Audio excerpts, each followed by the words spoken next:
یہ قرآن ایک بابرکت کتاب ہے جسے ہم نے آپ صلی اللہ علیہ وسلم پر نازل کیا تاکہ لوگ اس پہ غور اور فکر کریں اور تاکہ اہل فہم اس سے نصیحت حاصل کریں۔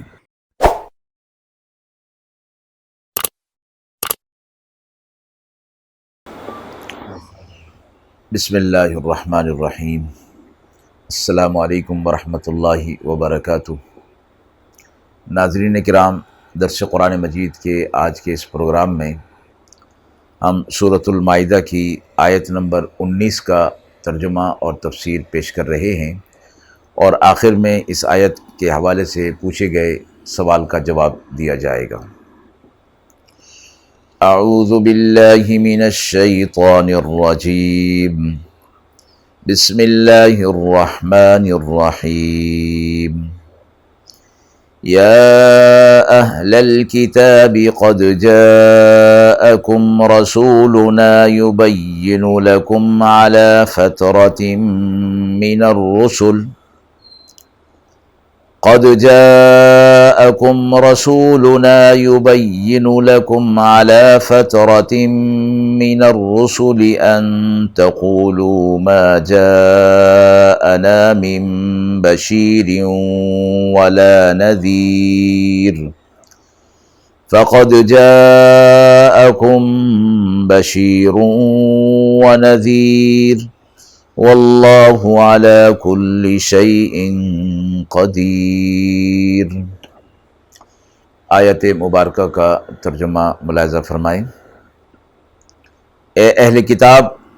بے شک تمہارے پاس ہمارا رسول آ گیا جو واضح کرتا ہے، اور وہ رسولوں کے انقطاع کے بعد آیا ہے کہ کہیں تم یہ نہ کہنے لگو کہ ہمارے پاس کوئی بشارت دینے والا، کوئی ڈرانے والا نہیں آیا، سو تمہارے پاس بشارت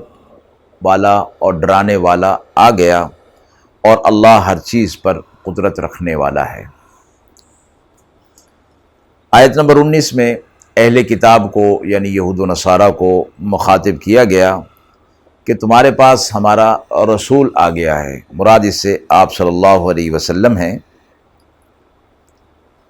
اور فرمایا کہ یہ رسول کب آیا؟ علی فترۃ من الرسل، یعنی انبیاء علیہ الصلوۃ والسلام کا انقطاع ہو چکا تھا، سلسلہ رک چکا تھا، اس کے بعد پھر آپ صلی اللہ علیہ وسلم مبعوث ہوئے۔ حضرت عیسیٰ علیہ الصلوۃ والسلام کے بعد آپ صلی اللہ علیہ وسلم کا درمیان کا جو زمانہ ہے، اس کو فترت کا زمانہ کہا جاتا ہے۔ حضرت عبداللہ بن عباس رضی اللہ تعالی عنہ فرماتے ہیں کہ حضرت موسیٰ علیہ الصلوۃ والسلام اور حضرت عیسیٰ علیہ الصلوۃ والسلام کے درمیان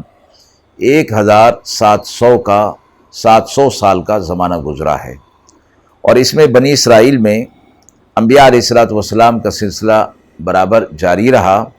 اور 1000 کے قریب انبیاء علیہ الصلوۃ والسلام مبعوث فرمائے گئے، اور دوسری قوموں سے جو انبیاء علیہ الصلوۃ والسلام تھے وہ ان کے علاوہ تھے۔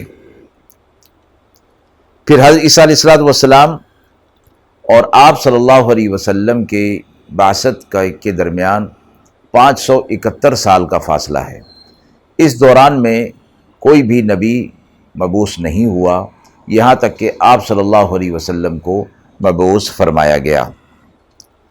اور یہ زمانہ حضرت عیسیٰ علیہ الصلوۃ والسلام کے بعد سے آپ صلی اللہ علیہ وسلم تک یعنی 571 سال، یہ انبیاء علیہ الصلوۃ والسلام سے یہ زمانہ خالی رہا ہے، کوئی نبی اس دوران میں نہیں آیا۔ تو مفسرین اور اصطلاح کی زبان میں اس کو زمانہ فترت کہا جاتا ہے، یعنی وہ زمانہ جس میں کوئی نبی موجود نہیں تھا، بلکہ پچھلے نبی یعنی حضرت عیسیٰ علیہ الصلوۃ والسلام کی شریعت اور کتاب موجود تھی۔ آیت کے حوالے سے اہل کتاب کو مخاطب کر کے یہ فرمایا گیا کہ ہمارا رسول تمہاری طرف آ چکا ہے، اور وہ ساری باتیں اور احکامات واضح کر کے کھول کر تم پر بیان کر رہا ہے، اور اس میں یہ بات فرمائی گئی کہ آپ صلی اللہ علیہ وسلم کی بعثت کو، وجود مبارک کو اپنے لیے تم غنیمت سمجھو، اللہ کی بڑی نعمت سمجھو کہ اتنے عرصے تک نبیوں کا سلسلہ منقطع تھا، تو آپ صلی اللہ علیہ وسلم کو جو مبعوث فرمایا گیا، اور ایسے حالات میں کہ وہاں قوم جو تھی بے حسی اور بدعملی میں آگے بڑھ چکی تھی اور ہر قسم کی برائیاں ان کے اندر موجود تھیں، ان حالات کے اندر آپ صلی اللہ علیہ وسلم کا مبعوث ہونا کسی رحمت سے کم نہیں اور نعمت کبریٰ سے کم نہیں ہے۔ لہٰذا یہ چیز فرما کر آپ صلی اللہ علیہ وسلم کی اہمیت کو واضح اور فضیلت کو واضح کیا گیا کہ ان پر ایمان لانا تمہارے لیے ضروری ہے۔ اب تم یہ سمجھو کہ اتنے عرصے کے بعد آپ صلی اللہ علیہ وسلم کی بعثت ہو رہی ہے، اور آپ صلی اللہ علیہ وسلم نور اور کتاب لے کر آ گئے، صراط مستقیم کا ایک لائحہ عمل لے کر آ گئے، تو اب تمہیں اس شریعت پر عمل کرنا ہے، اور اب یہ شریعت قیامت تک چلنے والی ہے۔ آپ صلی اللہ علیہ وسلم کو جو شریعت دی گئی وہ قیامت تک چلنے والی ہے، اور یہ فرمایا کہ ہم نے جو اس رسول کو بھیجا، ان تقولوا ما جاءنا من بشیر ولا نذیر، کہ تم یہ نہ کہنے لگو کہ ہمارے پاس کوئی بشارت دینے والا اور ڈرانے والا کوئی نہیں آیا تھا، یعنی قیامت کے دن تم اللہ کے سامنے یہ حجت کرنے لگو کہ ہمارے پاس کوئی نبی نہیں آیا، کوئی رسول نہیں آیا، فقد جاءکم بشیر و نذیر، تو بس تمہارے پاس بشارت دینے والا اور ڈرانے والا آ چکا ہے، یعنی آپ صلی اللہ علیہ وسلم۔ اور انبیاء علیہ الصلوۃ والسلام کی ذمہ داریوں میں بڑی ذمہ داری یہی تھی کہ اللہ کے جو انعامات ہیں آخرت کے، ان کی بشارت دینا، اور جو عذابات ہیں ان سے ڈرانا۔ فرمایا یہ ہو چکا ہے، اب یہ سلسلہ آپ صلی اللہ علیہ وسلم کے بعد ختم ہو جانے والا ہے۔ اس طرح اگر تم ظلمت کے اندر پڑے رہے، آپ صلی اللہ علیہ وسلم کے مبعوث ہو جانے کے بعد بھی آپ صلی اللہ علیہ وسلم کی تعلیمات نے اجالا کر دیا اور ایمان کا نور ہر طرف پھیلا دیا، اب اگر تم اس پر نہیں آتے تو تمہاری بدبختی اور سیاہ بختی ہے۔ تو آپ صلی اللہ علیہ وسلم کا وجود مبارک جہاں ہر لحاظ سے معجزہ ہے، وہ یہی معجزہ بھی آپ صلی اللہ علیہ وسلم پر ایمان لانے کے لیے کافی ہو سکتا ہے کہ آپ صلی اللہ علیہ وسلم کا وجود مسعود ان حالات میں مبعوث کیا گیا کہ جب ہر طرف برائی ہی برائی تھی۔ آیت کے حوالے سے سوال پوچھا گیا ہے کہ جس قوم کے پاس کوئی رسول یا پیغمبر نہیں آیا اور نہ ہی ان تک کوئی شریعت پہنچی، تو آخرت میں ان کے ساتھ کیا معاملہ کیا جائے گا؟ سوال بہت اہم ہے،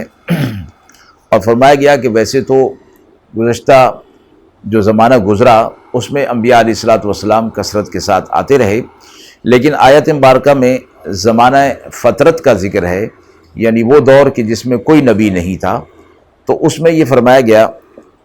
کہ بالفرض والمحال اگر کوئی ایسی قوم ہو کہ جن کے پاس کوئی رسول اور پیغمبر نہیں آیا اور نہ ہی ان کی تعلیمات ان کی نائبین کے ذریعے سے ان تک پہنچی ہیں، اور نہ پچھلے انبیاء علیہ الصلوۃ والسلام کی شریعت محفوظ تھی، احکامات جو محفوظ تھے ان تک پہنچے ہیں، تو یہ لوگ اگر شرک کے اندر مبتلا نہیں تو قیامت کے اندر ان سے مواخذہ نہیں ہو جائے گا اور ان کی مغفرت کر دی جائے گی۔ لیکن اگر ان تک وہ تعلیمات پہنچ چکی، چاہے تحریف شدہ ہی کیوں نہیں تھی، لیکن انہوں نے اگر شرک